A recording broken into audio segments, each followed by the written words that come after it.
Assalamualaikum guys, jaar naa leen bu baax ki ngeen di gis nii ak Adji Sarr dégg na am na doom ak Adji Sarr dañ doon génn ñoom ñaar dégg na am nañ doom waaw waaye guys jaar naa leen bu baax képp koo xam ne yaa ngi siiwal seen bii nii di BKM TV su fekkee abonné go abonné gaaw ndax fii ngay amee ay affaire yu graw sax waaw waa ñëw ci projet Adji Sarr bi Adji Sarr liñ koy defloo nii na ko bàyyi quoi bu tëddee moom war na xam ne liñ koy defloo nii du dëgg du yoon ndax gars yi def nañ seeni enquête boo xam ne Adji Sarr am na doom bu yàgg ak gaan bi nii ngeen di gis ci mu ànd ak ci photo yi kii nii Liberté si sa dëkk jaaykatu téléphone la woon waaw gars yi nee nañ nag am na doom ak Adji Sarr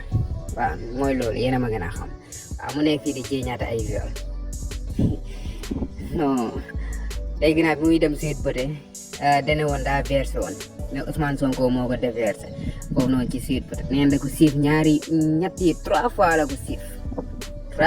la ko violé